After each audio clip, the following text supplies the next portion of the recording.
Hiya, folks. Thank you for joining us on this Zoom call. So this is a Zoom information meeting about women and girls camping and canoeing. So what I thought I'd do is just give you a bit of information about who I am and what the background to doing this was in the first place. So my name's Joy Martin. I was brought up in the kind of East Anglia sort of area, and I got into canoeing really when I was a schools worker down in Canterbury, and somebody said to me, "Oh, Joy, if you help me in the sheds, I'll teach you to canoe." So that's what got me into canoeing in the first place. And I was down there as a science teacher. It's my first job, first school teaching. And the head said to me, "Oh, do you want to run D&V?" And I said, "Oh yeah, that'd be great." Not really knowing anything about it. But the result of that was that I then set up D&V in the school, was still young enough to do my gold for myself. So I then did my gold. I then went off to Africa and set it up out there, and have basically spent the rest of my life working with young people in the outdoors and in education. About 10 years ago, I was working in a school running D&V, and it was just at the time when D&V realised they hadn't got enough teachers who were qualified, particularly in East Anglia, and so set up what are called approved activity providers. So the result of that, I set up Joy of Adventure, because in order to run expeditions for the Duke of Edinburgh's Award, you have to be an approved activity provider. So I didn't really want to do that. I would much prefer to work with schools, in schools, and I do only tend to work with a few schools, because what I really want to do is inspire people to get on the river and to do adventures, and particularly women. So as a result of setting up Joy of Adventure, I then had to become an approved activity provider for the Duke of Edinburgh's Award, and then we had to also jump lots of hoops. So we're an ALA registered organisation. I'm an accredited practitioner with the Institute of Outdoor Learning. We're also a British Canoe Union or a Canoe England club, so we can offer the personal performance award, so lots of our students do that. And then in the winter months I run ITC outdoor courses, so I'm running one down in Saffron Walden tomorrow in a COVID safe way. So that's kind of gives you a bit of a background about who I am. I love being in the outdoors, and I love doing journeys, whether it's in canoe or sea kayak or in a whitewater boat. It really doesn't matter to me, or bicycle, or on the mountain. To being in the outdoors and in the mountains is what I enjoy. So if I can get other people to do it, then that's great. So really the whole aim of this women and girls thing was to inspire other women to go on canoe journeys. I've been really conscious that when I've done stuff in mixed groups, often the women, and I'm one of them, tend not to put our heads too far above the parapet, and we often don't have the chance maybe to do the things that we would want to do. So it was kind of a thought that if we could get women together, and I just think when you get women together, you have different conversations to when they're mixed, I suppose is what I'm saying, without getting too political.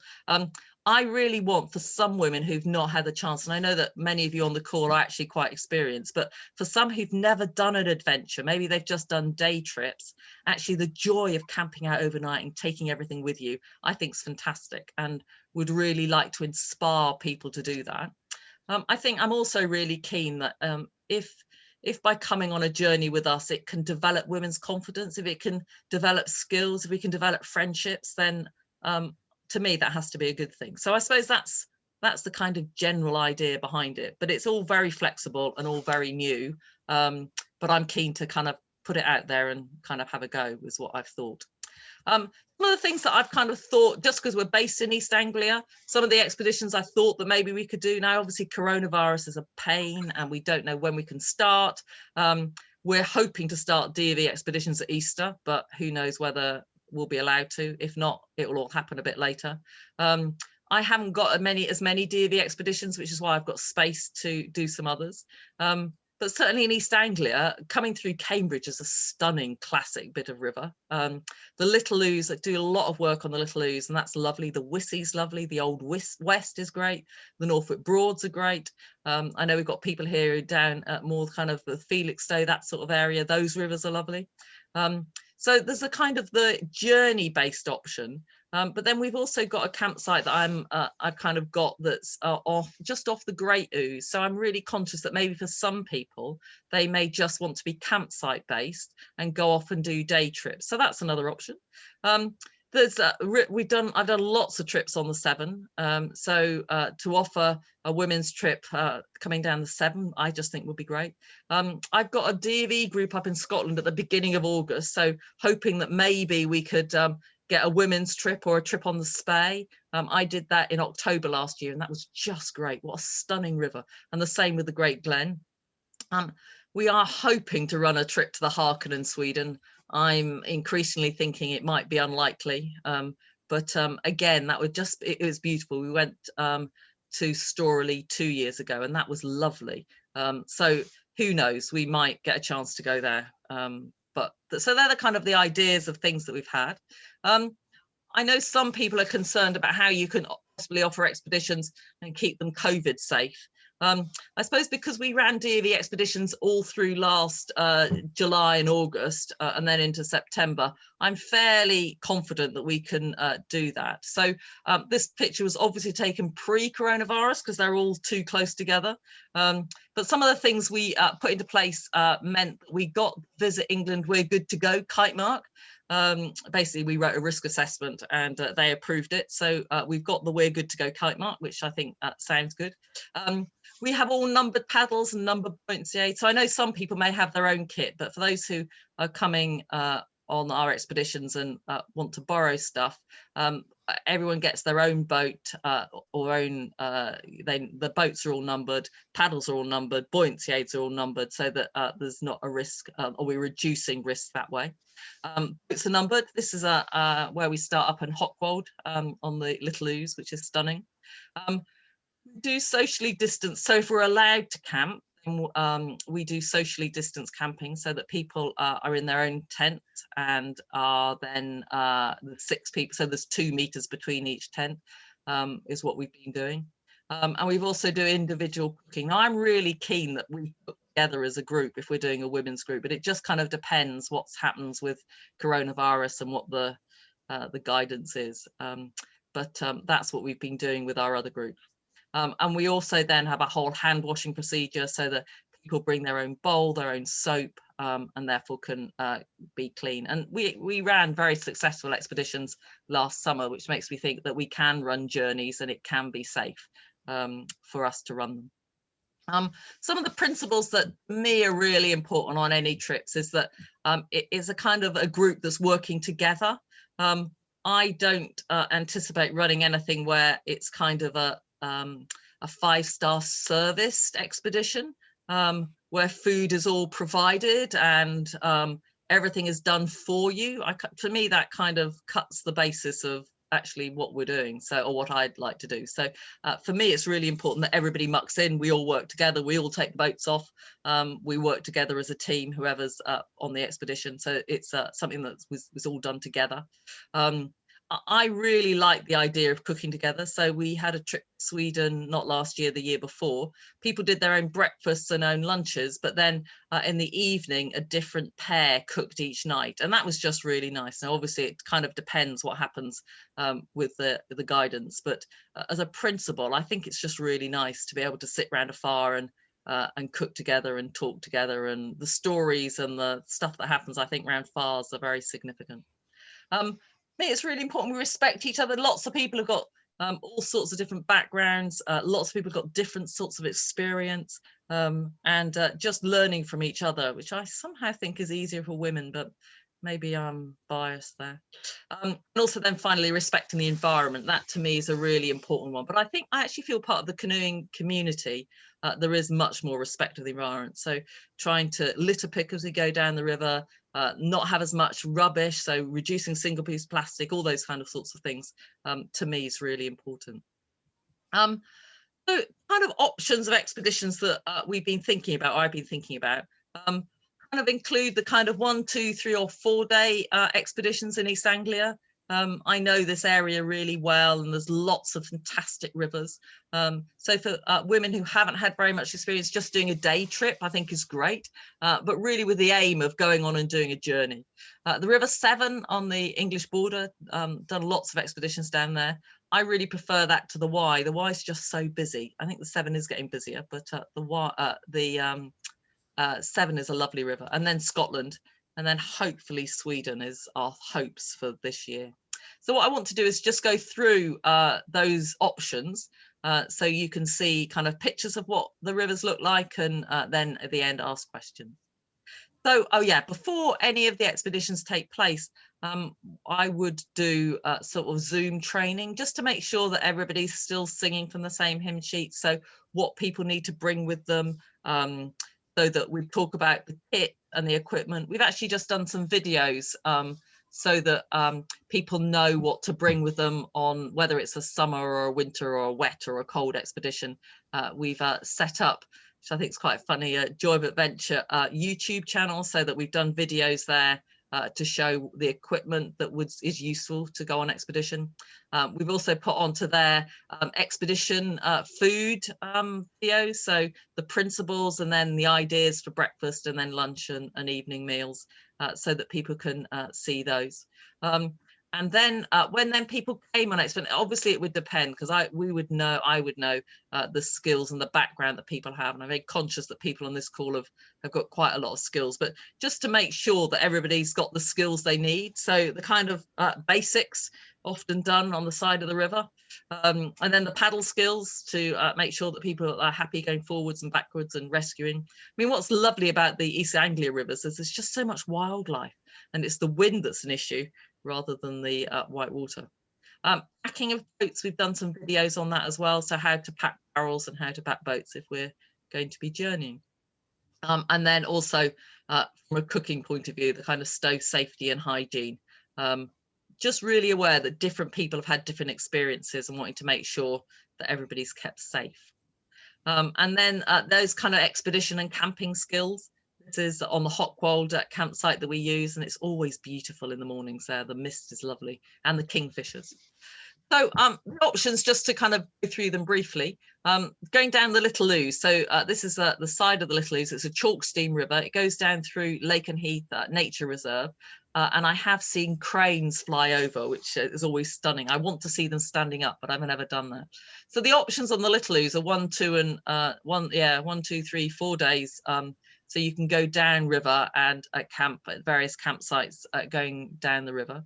I love this bit of river. It's just beautiful. I think it's because the banks are low, whereas some of the other bits in the East Anglia, they're not.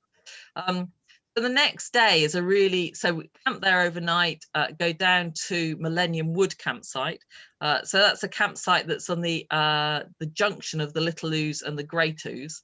And the good thing about that campsite is that you can have fires, and it's got these shelters. So this is also the place, if people didn't want to do a journey, but wanted to be based at a campsite, this is a campsite that we can use for that. It's a private campsite. So in fact, all the campsites we use locally are all farmers that I've got to know and have given us permission to use their fields. So this is a really nice campsite, just because it's got the fire option and it's got the shelters. And all the campsites either have eco-loos or we've got loos that we bring with us. The next day you can go down the Great Ouse and you end up going up the River Wissey, and you can end at Wissington. Or the option is to actually, there's another farmer a little bit further up the Wissey who allows us to stay on his farm as well beside the river, and then you can end up on that one at Stoke Ferry at the end of day 3 or 4, depending on where we start. But the wind is sometimes an option on the is an issue on the Great Ouse, which is where this group were sailing, but that certainly does impact which direction you end up going. Another option is to come down from the Bedford rivers, coming down from St Ives and Earith. There's lots of options of distance and days on that one. So if you started at Earith, first thing you'd end up doing is coming through Hermitage Lock, which is an amazing lock in that you start off in salt water and you end up going down, well, it can be 2 or 3 meters down then into the Old West. And the Old West was a river that used to flow west, and in fact it now flows east, which I just love the history that's linked with all these rivers. Lots of campsites coming down those rivers, so just beside the river, so it's an easy place to camp, and beautiful beside the river. So and always, of course, the sun is shining in the photos. Then on that one, you can then end up in Norfolk, along the Wissey. There's lots of different places where you can stop depending on how many days people want to do. Another option is the River Severn, and again, 2 to 5 days options on the River Severn. I'm sure you could do it longer.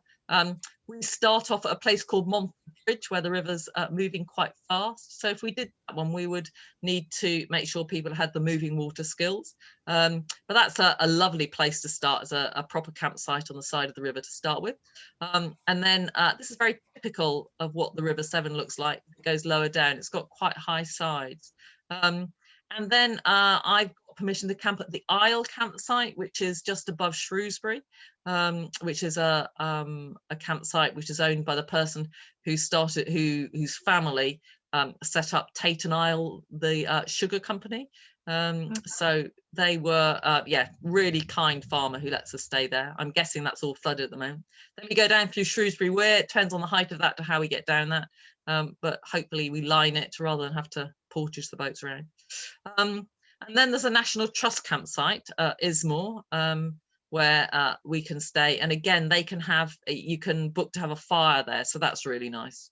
And then you end up going through, if you want to, down through Telford, Ironbridge and Jack's Rapids. So Jack's Rapids can be quite exciting depending on what the water levels are. And then we finished in Bewdley, which is a beautiful place and easy then to get a bus or a train back again. It's always those logistics which are quite crucial. So that's a 4-day option, but of course we could do, or people could do any length of day. Scotland is, I love Scotland. I just think it's amazing. I love the freedom and the beauty up there. So the Spey is a classic canoeing river. I did it last October when the leaves were just churning colour. It's a 4 or 5 day expedition, depending on how fast the river goes or how much you want to do each day. The option with the Spey is actually if people don't want to camp, there's accommodation all the way down. So there's either B&Bs or hotels that people could stay in if they don't want to camp going down the Spey.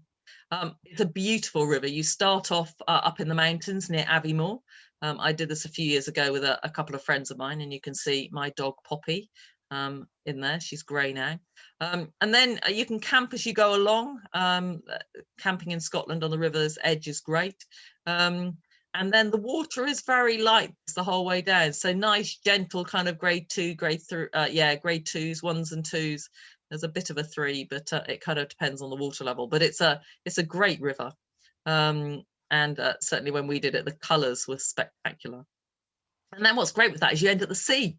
You start in the mountains and you end at the sea.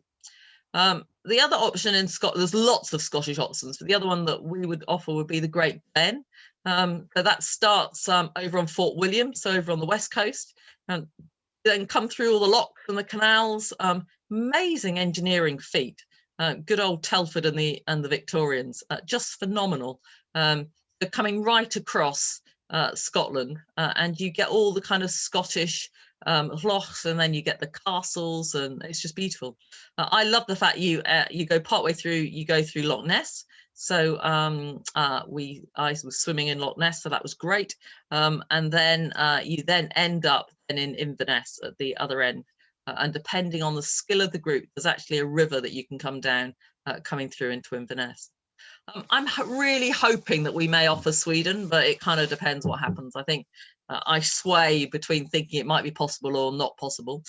So I went to Sweden 2 years ago. I went 3 years ago with a group, and then 2 years ago I took a group, and it's beautiful. Stunning scenery. The water's so clear. So we'd fly in to Sweden. Once we get there, so people would sort their own flights out. Once we get there, transport them is included in the costs. We'd go and get our food and whatever in the supermarkets there. And prices when we went were very similar to UK prices. And And then the rivers, the lake, it's a lake and river system that we would go down, the Harken Lake and River. So it'd be 40 kilometres on the Harken, which is very much like the Spey, so a moving water river. And then there's a 50 kilometres on the lake. And what's great in Sweden is they have these amazing huts and fire pits. So each night you stop at a hut and a fire pit, and you can cook all your food over a fire, which is what we did when we were there last time, which was just great. The evenings in Sweden are stunning, really beautiful skies, and of course really little light pollution, so you get great stars. For all people coming, we can offer the personal performance awards that British Canoe Union do. So for those people who want that, and also the paddle sports leaders, we are providers for those as well. So for people who want to get certificates or qualifications, that's an option for those who are interested in that. We've got a Facebook page, of course, everybody does, but it does kind of show you some of the things that we do or expeditions that we've run. I just kind of think it gives people a bit of a flavour of the expeditions that we've been running so far. But we haven't actually done, this will be the first time we do women and girls trips.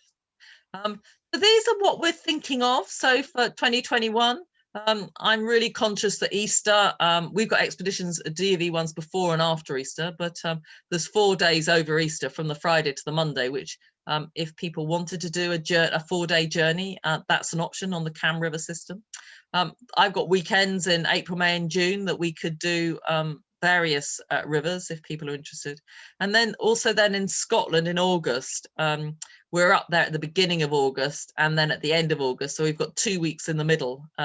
So the option is to do either the Great Glen or the Spey in the middle of August, which we're offering to people.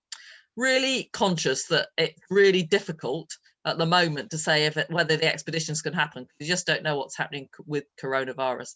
But this is our kind of thoughts for those who want to be guided, those who want all the equipment. This was the sort of costs we were thinking.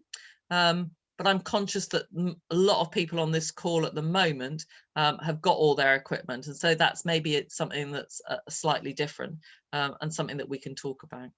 So that's the kind of thought process. For those wanting to book on to any of the trips that we're offering at the moment, I would send out a booking form, and in order to book your place now, because we just don't know what's happening, it would be a returnable £100 deposit. Then when dates are confirmed, payments made, and then we would do a pre-Zoom meeting. So that's the kind of thoughts. Hopefully you found that helpful. That's our email address. Poppy is my dog. Somebody thought that would be a good idea to have her as my email address. So poppy@joyofadventure.co.uk is the email address that we're using for these journeys. So I'm going to stop the call, the recording now. If people who watch this later have got questions, then please do email us. And for those on the call now, I'll stop the recording and we can have a conversation about your thoughts.